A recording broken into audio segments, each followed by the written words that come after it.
दोस्तों, अगर आप ये मानते हैं कि निफ्टी 50 और सेंसेक्स भारत का सबसे बढ़िया, सबसे ब्लू चिप, सबसे अच्छा रिटर्न देने वाला इंडेक्स है, तो ये वीडियो आपकी वो सोच को कंप्लीटली बदल देगा। क्योंकि निफ्टी 50 में बहुत सारी कमियां हैं जो लोगों को मालूम ही नहीं है। फॉर एग्जाम्पल, आप मेरे स्क्रीन को देखिए, आपको दिखेगा कि फाइनेंशियल सर्विसेज जो सेक्टर है उसका 36.33% एलोकेशन है निफ्टी 50 में। मतलब कि अगर फाइनेंशियल सर्विस रिलेटेड स्टॉक्स अच्छा परफॉर्म करें, अच्छा रिटर्न दें, निफ्टी भी अच्छा रिटर्न देगी। लेकिन अगर फाइनेंशियल सर्विसेज सेक्टर अच्छा परफॉर्म नहीं करता है तो निफ्टी 50 भी परफॉर्म नहीं करेगी। एक सिंगल सेक्टर पे इतना ज़्यादा कॉन्सेंट्रेशन है, यहाँ पर डाइवर्सिफिकेशन नहीं है निफ्टी 50 में। दूसरा पॉइंट आपको दिखाता हूँ मैं। आप ये देखिए, टॉप 10 स्टॉक्स हैं निफ्टी 50 में। अगर आप इनका टोटल वेटेज का सम करते हैं तो ये आता है निकल के तकरीबन 55%। मतलब कि टॉप 10 स्टॉक्स पे ही आपका 55%, 55% आपका मनी लग रहा है जब भी आप निफ्टी 50 में इन्वेस्ट कर रहे हैं। आप मुझे बताइए, इसको आप डाइवर्सिफाइड इंडेक्स फंड बोलोगे? Absolutely not. इसका मतलब ये नहीं है कि निफ्टी 50 एक बेकार इंडेक्स है। मेरा पॉइंट बहुत सिंपल है कि आप निफ्टी 50 के साथ में बाकी इंडेक्स को भी स्टडी कीजिए, उनके रिटर्न्स को देखिए। और इसीलिए मैं इस वीडियो में आपके साथ शेयर करने वाला हूं 3 ऐसे इंडेक्स फंड्स जो आपने शायद कभी सुने भी ना होंगे। उनके रिटर्न्स को कंपेयर करेंगे, उनकी रिस्क्स को कंपेयर करेंगे, जिससे कि आपको अच्छी तरह से और 3 इंडेक्स के बारे में नॉलेज मिल सके और आप अपना पैसा समझ बूझ कर ही इन्वेस्ट करें। आप अगर मुझे नहीं जानते हैं तो मेरा नाम है राहुल जैन। मैं एक सेबी रजिस्टर्ड रिसर्च एनालिस्ट हूं। अपनी इंडिपेंडेंट रिसर्च मैं करता हूं और आपके साथ इस यूट्यूब चैनल पे पहली हिंदी वीडियो बनाकर लॉन्च कर रहा हूं। आपके लाइक्स, आपके कमेंट्स मेरे लिए बहुत इंपॉर्टेंट है, वो मुझे मोटिवेशन देते हैं।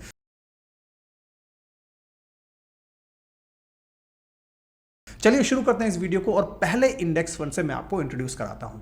दोस्तों, पहला इंडेक्स है बीएसई इंडिया सेक्टर लीडर्स। आप चिंता मत करो, बहुत सिंपल लैंग्वेज में आपको सिखाऊंगा मैं। सबसे पहले अपन समझते हैं बीएसई 500 इंडेक्स क्या होता है। बीएसई 500 इंडेक्स मतलब टॉप 500 स्टॉक्स जो लिस्टेड हैं उनसे मिलकर बनता है बीएसई 500 इंडेक्स।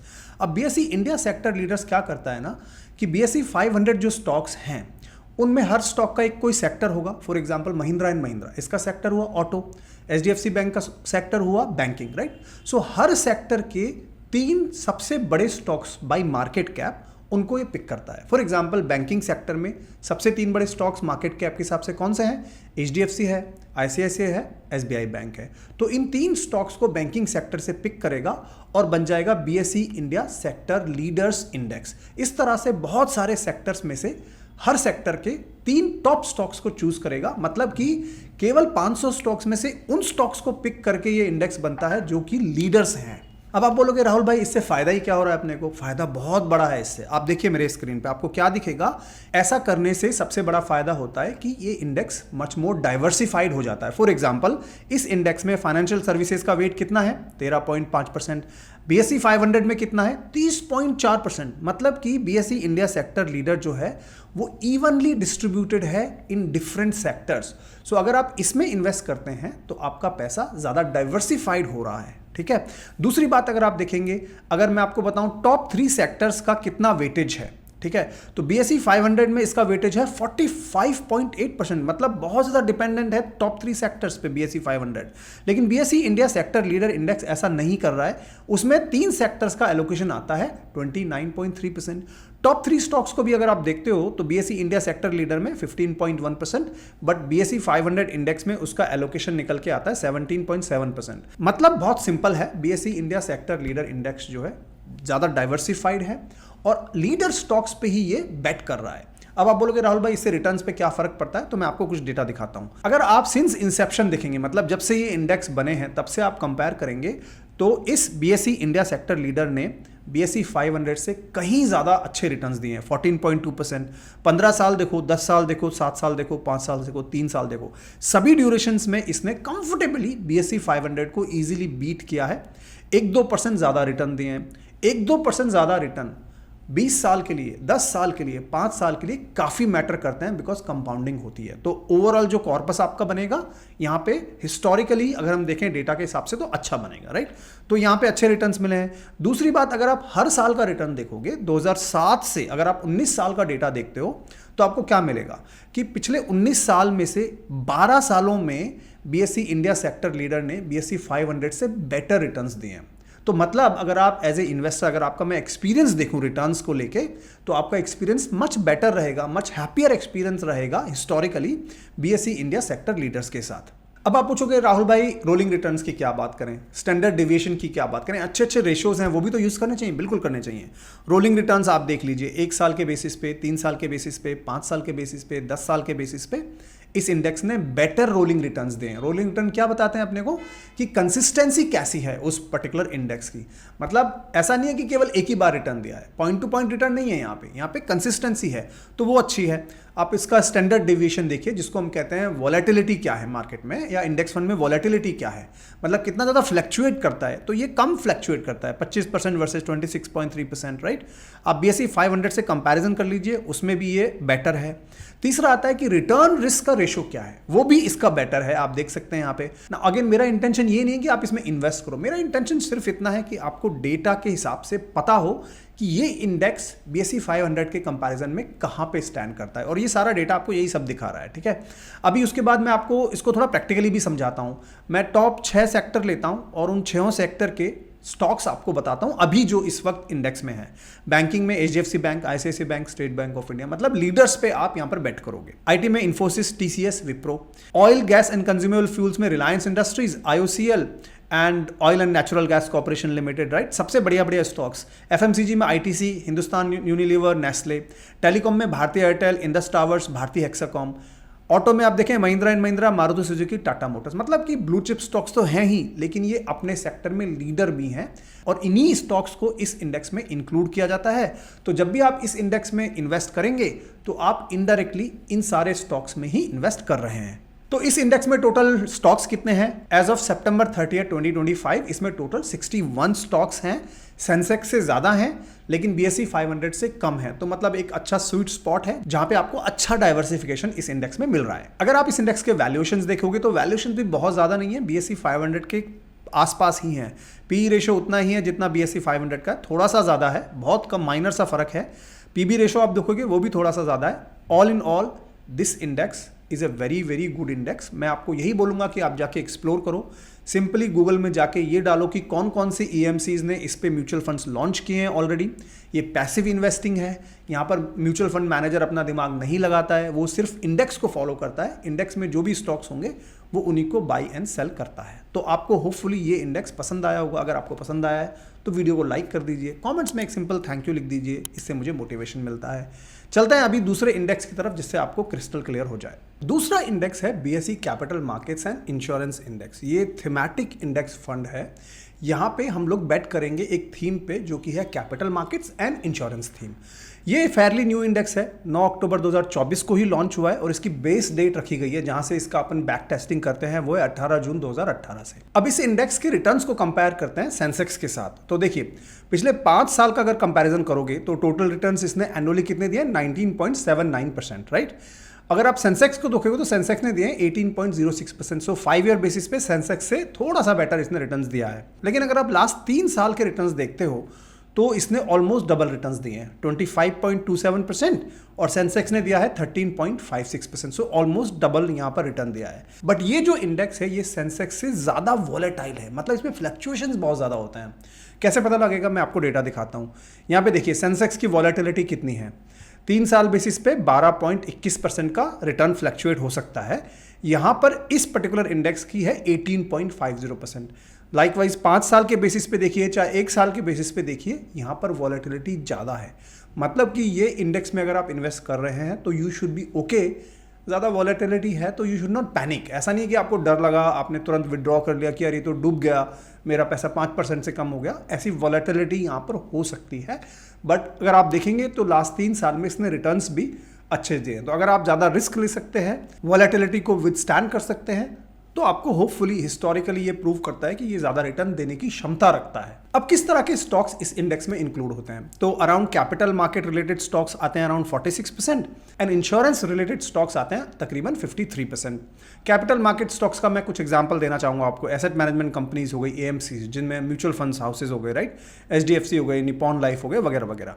स्टॉक ब्रोकिंग के स्टॉक्स आ जाते हैं इसमें, एंजल वन वगैरह। एक्सचेंज भी आते हैं इसमें, फॉर एग्जाम्पल MCX भी आता है इसमें। डिपॉजिटरीज भी आ गई, फाइनेंशियल प्रोडक्ट मतलब वेल्थ मैनेजमेंट वाली कंपनी जैसे कि आनंद राठी वगैरह, तो इस तरह के इसमें स्टॉक्स इंक्लूड होते हैं। इंश्योरेंस का अगर आप देखोगे तो लाइफ इंश्योरेंस रिलेटेड कंपनीज जो भी हैं जैसे कि HDFC लाइफ हो गई, SBI लाइफ हो गई, इस तरह के स्टॉक्स इसमें इंक्लूड होते हैं। जनरल इंश्योरेंस की कंपनीज ऑल्सो इसमें इंक्लूड होती हैं। तो मतलब total capital market and insurance को मिलाकर केवल उन्हीं स्टॉक से ये इंडेक्स बनाया गया है। इसके अगर टॉप 10 स्टॉक्स की मैं अगर आपको बात करूं तो SBI life, ICICI Lombard general insurance, MCX का भी अच्छा खासा एलोकेशन है, HDFC लाइफ इंश्योरेंस का है, फिर HDFC एसेट मैनेजमेंट कंपनी का है। तो इस तरह की कंपनीज इसमें है।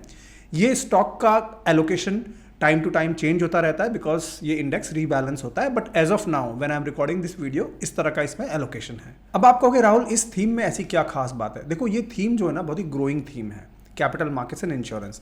मैं कुछ डेटा आपको दिखाता हूं कैपिटल मार्केट का। ये डेटा थोड़ा सा ओल्ड है, सितंबर 2024 का डेटा है, बट आपको इससे थोड़ा आइडिया लग जाएगा। अगर आप देखोगे तो एक दिन में कैपिटल मार्केट में 3 करोड़ से भी ज्यादा ट्रेड्स एग्जीक्यूट हो रहे थे। ठीक है, एक दिन में 1 लाख से ज्यादा न्यू डीमैट अकाउंट क्रिएट हो रहे थे। मतलब अगर आप भारत की बात करें तो हमारे भारत में अभी भी डीमैट अकाउंट का जो पेनिट्रेशन है, मतलब नंबर ऑफ पीपल जिनके पास डीमैट अकाउंट हैं, वो 20% से ज़्यादा नहीं है, 15 से 20% के बीच में वो डेटा हुआ। यूएस में वो डेटा तकरीबन 60% से भी ऊपर आता है।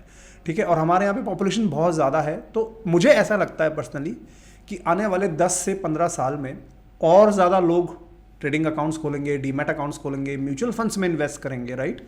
एफडीज को ब्रेक करके पैसा जो है म्यूचुअल फंड्स या स्टॉक्स या इक्विटी मार्केट इनमें जा रहा है।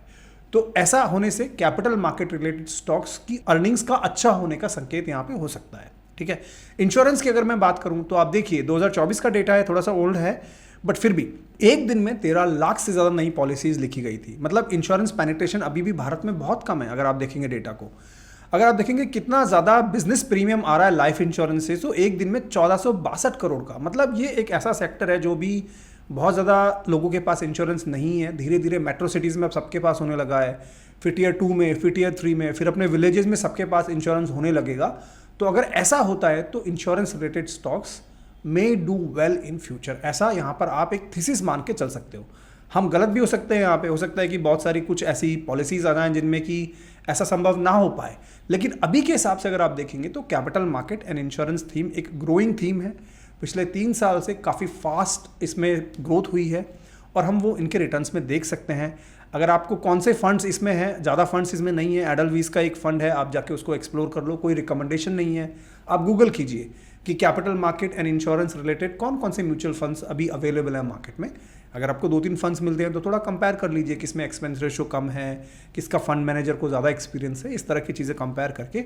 और अगर आपको लगता है कि थीम अच्छी है, आप इन्वेस्ट करना चाहते हैं, तो ये फिर आपकी चॉइस होगी। मैं यहाँ पे रिकमेंडेशन नहीं दे रहा हूँ। और अगर आपको ये इंडेक्स का एनालिसिस अभी तक पसंद आ रहा है तो मैं आपसे सिंपल एक रिक्वेस्ट करता हूँ कि आप वीडियो को लाइक कीजिए, कमेंट्स में थैंक यू लिखिए। मैं आपके कमेंट्स पढ़ूंगा तो मुझे अच्छा लगेगा, मोटिवेशन आएगा, मैं आपके लिए और भी अच्छी अच्छी वीडियोस बना के लेके आता हूँ। इसी के साथ let's now move to index number 3 now. दोस्तों तीसरा इंडेक्स आता है Nifty India new age consumption index, जिसमें कि टोटल 75 मतलब कि 75 स्टॉक्स इंक्लूडेड हैं at the time of recording this video. अब ये न्यू एज स्टॉक्स क्या होते हैं पहले तो ये समझते हैं। तो न्यू एज स्टॉक्स वो होते हैं जहां पर कि आप कोई एस्पिरेशनल या डिस्क्रेशनरी आप स्पेंडिंग कर रहे हैं। एग्जांपल से समझाता हूं। इस इंडेक्स में टोटल देखिए आप टॉप 10 स्टॉक्स अगर आप देखेंगे तो कुछ इस तरह के एग्जांपल्स आते हैं। टाइटन कंपनी लिमिटेड, टाइटन क्या बेचता है? टाइटन वॉचेस बेचता है, ज्वेलरी बेचता है। अब कोई बेसिक नीड तो है नहीं ज्वेलरी पहनने की, राइट। ये एक एस्पिरेशनल आइटम है, मतलब डिस्क्रेशनरी है, नाइस टू हैव है। आप इसमें आपको अच्छा लगता है स्पेंड करके पैसा, राइट। दूसरा एग्जांपल आप देखिए महिंद्रा एंड महिंद्रा लिमिटेड। आप पॉइंट ए से पॉइंट बी जाने के लिए आप स्कूटर भी यूज कर सकते हैं और एक एसयूवी भी यूज कर सकते हैं, है ना। तो एसयूवी महिंद्रा एंड महिंद्रा बनाती है, तो एक एसयूवी एक एस्पिरेशनल आइटम हो गया, प्रोडक्ट हो गया, आप उसको कंज्यूम कर रहे हैं, ठीक है। तीसरा एग्जांपल आपको मैं दे सकता हूं डिक्सन टेक्नोलॉजीज लिमिटेड का। फोन्स बनाती है, आईफोन्स बनाती है। आईफोन्स की ज़रूरत तो नहीं है, आप नॉर्मल फ़ोन से भी, सस्ते फ़ोन से भी काम चला सकते हैं, लेकिन एक तरह से एस्पिरेशनल आइटम है। तो इन सभी स्टॉक्स में जहाँ पर डिस्क्रेशनरी मतलब ज़रूरत नहीं है लेकिन फिर भी हम स्पेंड करते हैं क्योंकि हमें लाइफस्टाइल को मेंटेन करना है, या फिर एस्पिरेशनल जहाँ स्पेंडिंग होती है, उनको हम न्यू एज स्टॉक्स कहते हैं। और इस इंडेक्स में उन स्टॉक्स को इंक्लूड किया जाता है कि जो कि न्यू एज स्टॉक्स होते हैं। अब ऐसा करने से इस इंडेक्स के रिटर्न्स कैसे रहे, मैं आपको कुछ डेटा दिखाता हूं। अगर आप 10 साल या 7 साल के बेसिस पे कंपेयर करेंगे तो बहुत ही सिमिलर रिटर्न्स हैं, कुछ कोई खास बहुत अच्छे रिटर्न्स नहीं है। निफ्टी के बराबर ही रिटर्न्स हैं, निफ्टी 50, निफ्टी 500 के कंपैरेबल रिटर्न्स हैं अगर आप देखें 10 साल या 7 साल पे। लेकिन अगर आप लास्ट 3 साल या 5 साल के बेसिस पे देखेंगे तो इस इंडेक्स ने 7 से 8% बेटर रिटर्न्स दिए हैं compare to Nifty 50 and Nifty 500 as well. If you see the data here, आपको पता लगेगा निफ्टी कंजम्पशन, निफ्टी 50, निफ्टी 500, इन तीनों इंडेक्स को इसने कंफर्टेबली बीट किया है 3 साल के बेसिस पे, 5 साल के बेसिस पे। और ऐसा हो इसलिए रहा है कि हम भारतीयों की अभी कंजम्पशन जो पैटर्न है, हम कहाँ पे स्पेंड कर रहे हैं अपना पैसा, वो चेंज हो रहा है रैपिडली। मैं आपको दिखाता हूँ डेटा। 1990 में अराउंड 48%, मतलब 48% हमारा जो स्पेंडिंग होता था फूड पे होता था। अब वो कम होके हो गया 39%। और हमारे खर्चे कहाँ बढ़ रहे हैं? हेल्थ केयर में जा रहा है, रेंट में हमारे खर्चे बढ़ रहे हैं, अल्कोहल, टबैको, उसमें बहुत लोगों का खर्चा बढ़ रहा है, कंज्यूमर सर्विसेज में बढ़ रहा है ना, एजुकेशन में स्पेंडिंग ज़्यादा है, एंटरटेनमेंट में ज़्यादा हो रही है अभी, राइट। और ऐसा क्यों हो रहा है कि हमारी स्पेंडिंग की जो हैबिट्स हैं वो चेंज हो रही है? इसका 2-3 रीजंस हैं। पहला रीज़न देखो, आप लोगों को इंटरनेट का एक्सेस मिलने लगा है। कहाँ 2020 में 50% लोगों के पास इंटरनेट एक्सेस था भारत में, अब वही 69% हो गया है। स्मार्टफोन यूज़र्स आप देखिए 38% हुआ करते थे 2020 में, अभी 59% तक वो नंबर पहुँच गया है। ऑनलाइन शॉपिंग, कहाँ पे 13% ट्रांजैक्शन ऑनलाइन होते थे, अभी 28% ऑनलाइन हो रहे हैं। हर घर में अमेजन की घंटी बजती रहती है पूरा दिन भर, राइट। तो इसका मतलब क्या है? इसकी वजह से हमारी स्पेंडिंग हैबिट्स चेंज हो रही हैं। सब कुछ बहुत ईजी हो गया है, फटाफट से ऑर्डर किया और घर आ गया तुरंत से। तो इसकी वजह से क्या हो रहा है, हमारी फूड से स्पेंडिंग हट करके और आइटम्स में जा रही है, जिसकी वजह से यहाँ पर ये इंडेक्स ने अच्छे रिटर्न्स दिए पिछले कुछ सालों में। अब आप एक और पॉइंट यहाँ पे समझने वाला है कि 2032 के आसपास ये एस्टिमेटेड है कि भारत दुनिया का तीसरा लार्जेस्ट इकोनॉमी बन जाएगा बाय जीडीपी। पॉसिबल है ये एस्टिमेटेड है। जब ऐसा होता है तो भारतीयों के पास पॉकेट में ज़्यादा पैसा रहेगा, क्योंकि हम लोग धीरे धीरे रिच होते जा रहे हैं। ऐसा जब होगा, हमारी जो डिस्क्रेशनरी स्पेंडिंग है, जो एस्पिरेशनल स्पेंडिंग है, वहाँ पे हमारा खर्चा ज़्यादा होगा। तो इसी के मद्देनज़र रखते हुए ये इंडेक्स ने अच्छा परफॉर्म किया है। दूसरी बात, अब इस इंडेक्स के बारे में मैं आपको बताता हूँ कि बहुत ही डाइवर्सिफाइड इंडेक्स है। टोटल 24 इसमें इंडस्ट्रीज को सर्व किया गया है, मतलब इसमें ऐसे स्टॉक्स को इंक्लूड किया है जो कि टोटल 24 इंडस्ट्रीज से आते हैं, तो काफ़ी डाइवर्सिफाइड हो जाता है। अब देखिए यहाँ पे स्टॉक्स का नाम देख सकते हो, यहाँ पर टोटल 75 स्टॉक्स, 76 स्टॉक्स आपको दिख रहे हैं, डिफरेंट सेक्टर से हैं, तो मच मोर डाइवर्सिफाइड इंडेक्स है। लास्ट पॉइंट मैं इस इंडेक्स के बारे में ये बोलूँगा कि अगर आप देखोगे इस इंडेक्स को, तो इसमें कैपिंग है, मतलब कि किसी एक स्टॉक को 5% से ज़्यादा वेटेज नहीं मिलेगा। ये एक अच्छी बात है मेरे हिसाब से, क्योंकि जब भी सेंसेक्स आप लेते हो या निफ्टी लेते हो तो वहाँ पे ऐसा रूल तो है नहीं कि भाई आप 5% पे कैप कर दोगे। यहाँ पे इसकी वजह से क्या होता है, सारे स्टॉक्स को मौका मिलता है इंडेक्स में आने से, और सेक्टर का भी कैप है। कोई एक सेक्टर 25% से ज़्यादा एलोकेशन इसमें नहीं ले सकता। और अगर आप देखोगे लार्ज कैप, मिड कैप और स्मॉल कैप स्टॉक्स का इसमें कैसे कंट्रीब्यूशन है, तो 60% लार्ज कैप का है, 28% मिड कैप का है, 10% स्मॉल कैप का है। मतलब कि इस इंडेक्स में आपको तीनों तरह की वैरायटीज़ मिल जाती हैं। पिछले 3 से 5 साल में अच्छे रिटर्न्स दिए हैं। मुझे मालूम है, मेरे ही एसेट का एक म्यूचुअल फंड है इसमें जो कि इस इंडेक्स को ट्रैक करता है। आप और भी म्यूचुअल फंड्स देख सकते हैं, गूगल करिए, आपको पता लगेगा कौन कौन से म्यूचुअल फंड्स हैं। और अगर आपको ये थीम अच्छी लगती है तो आप इसको कंसीडर कर सकते हैं। अगर आप 2030 से बियॉन्ड एक पोर्टफोलियो बनाने की सोचते हैं तो मैं आपको कहूँगा केवल ब्रॉड इंडेक्सेस पे ही फोकस मत कीजिए। निफ्टी 50 हुआ, सेंसेक्स हुआ, इसके अलावा भी बहुत सारे इंडेक्सेस हैं। मैंने आपको 3 इंडेक्स इस वीडियो में समझाए हैं। उम्मीद करता हूँ आपको वीडियो अच्छी लगेगी, एनालिसिस अच्छा लगा होगा। ये मेरी पहली हिंदी वीडियो है, तो वीडियो को ज़रूर लाइक कीजिए, कमेंट्स डालिए अच्छे जिससे मुझे मोटिवेशन मिले। मैं आपको और ढेर सारी पर्सनल फाइनेंस रिलेटेड बहुत सारी वीडियोस अपकमिंग डेज में लेके आऊँगा। आपके सपोर्ट के लिए थैंक यू सो मच। स्वस्थ रखिए, मज़े कीजिए। मैं आपको दूसरी वीडियो में मिलता हूँ।